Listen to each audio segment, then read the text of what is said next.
अगर मैं कहूं कि पाकिस्तान की हिस्ट्री बुक्स में एक ऐसा ब्लैक होल है जहां से 150 साल का इतिहास ही गायब कर दिया गया है, आज के इस वीडियो में हम पाकिस्तान की उन स्कूल और कॉलेज की किताबों को खोलेंगे और देखेंगे कि आखिर वो अपने बच्चों को छत्रपति शिवाजी महाराज और मराठा साम्राज्य के बारे में क्या पढ़ाते हैं। और यकीन मानिए, एक पाकिस्तानी राइटर ने शिवाजी महाराज के लिए जो लिखा है उसे सुनकर आपके होश जाएंगे। सबसे पहले बात करते हैं स्कूल लेवल की। जब हमने पाकिस्तान के पंजाब टेक्स्ट बुक बोर्ड की 5वीं से 12वीं तक की किताबें चेक तो एक बहुत अजीब पैटर्न मिला।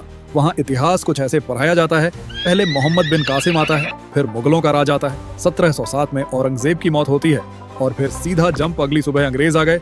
अरे भाई, बीच के 150 साल कहाँ गए? क्या मुगल सल्तनत ताश के पत्तों की तरह गिरी और अंग्रेज टपक पंडे? नहीं, सच्चाई ये है कि औरंगजेब के बाद जिस ताकत ने पूरे हिंदुस्तान पर राज किया वो थे मराठा।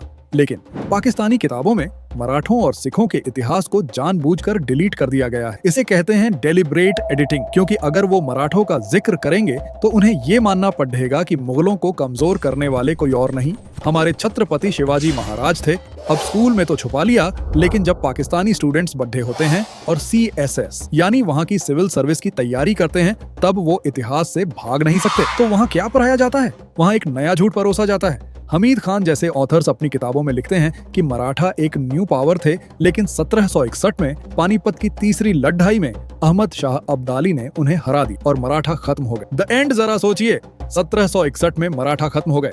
ये इतिहास का सबसे बद्दा हाफ ट्रथ है। वो ये तो बताते हैं कि अब्दाली ने हराया क्योंकि अब्दाली उनके लिए एक हीरो है, लेकिन वो ये कभी नहीं बताते कि पानीपत के सिर्फ 10 साल के अंदर महादजी शिंदे के नेतृत्व में मराठों ने दोबारा दिल्ली फतह की और अगले 50-60 सालों तक पूरे भारत को चलाया। उनके लिए इतिहास वहीं खत्म हो जाता है जहां उनका नैरेटिव सेट होता है। इसे कहते हैं cherry picking of history.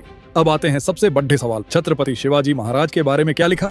Pakistan की कुछ फेमस हिस्ट्री बुक जैसे इफ्तिखार मलिक की हिस्ट्री ऑफ पाकिस्तान शिवाजी महाराज को इग्नोर नहीं कर पाई। उन्हें महाराज पर पूरा एक पन्ना लिखना पड़ा था, लेकिन शब्दों का खेल देखिए। जहां हम शिवाजी महाराज की गोरिल्ला वॉरफेयर यानी गनीमी कावा को उनकी बुद्धिमानी मानते हैं, पाकिस्तानी किताबें उसे ट्रेचरी यानी धोखेबाजी कहती हैं। अफजल खान के वध को वो बहादुरी नहीं बल्कि दगाबाजी लिखते हैं। आगरा के किले से मिठाई की टोकरी में बैठकर निकलने को वो मुगलों की सुरक्षा में चूक बताते हैं। मतलब साफ है, वो महाराज के शौर्य को स्वीकार नहीं कर सकते, इसलिए उसे नेगेटिव शब्दों में लपेटकर पेश करते हैं। वो उन्हें एक नेशन बिल्डर नहीं बल्कि एक प्रॉब्लम या बागी की तरह दिखाते हैं। लेकिन दोस्तों, तस्वीर पूरी तरह काली नहीं है। रिसर्च करते वक्त हमें एक ऐसी पाकिस्तानी किताब मिली जिसने हमें भी चौंका दी। राइटर का नाम है के अली और किताब है the new history of Indo Pakistan. ये शायद इकलौते ऐसे पाकिस्तानी लेखक हैं जिन्होंने सच लिखने की हिम्मत। के अली अपनी किताब में शिवाजी महाराज को लुटेरा या बागी नहीं कहते, बल्कि वो उन्हें एक टाइटल देते हैं, the constructive genius of Hindu India. जी हाँ, एक पाकिस्तानी लेखक मान रहा है कि शिवाजी महाराज एक जीनियस। वो आगे लिखते हैं कि महाराज ने वतनदारी सिस्टम खत्म किया,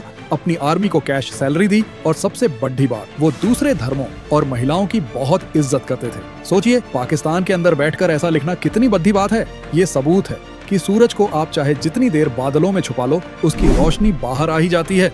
तो दोस्तों, निष्कर्ष क्या है? पाकिस्तान अपनी स्कूल बुक से मराठा इतिहास मिटा सकता है, अपने कॉलेज स्टूडेंट्स को अधूरा सच पढ़ा सकता है, लेकिन सच ये है कि भारत की मिट्टी और यहाँ के कण कण में छत्रपति शिवाजी महाराज का इतिहास जिंदा है। जब दुश्मन देश का राइटर भी ये मानने पर मजबूर हो जाए कि वो कंस्ट्रक्टिव जीनियस थे, तो इससे बड़ी जीत और क्या हो सकती है? इतिहास पन्नों में नहीं, लोगों के दिलों में लिखा जाता है। अगर आपको आज का ये वीडियो और ये जानकारी पसंद आई तो इसे हर भारतीय के साथ शेयर की। कमेंट में जय भवानी जय शिवाजी लिखना मत भूलना।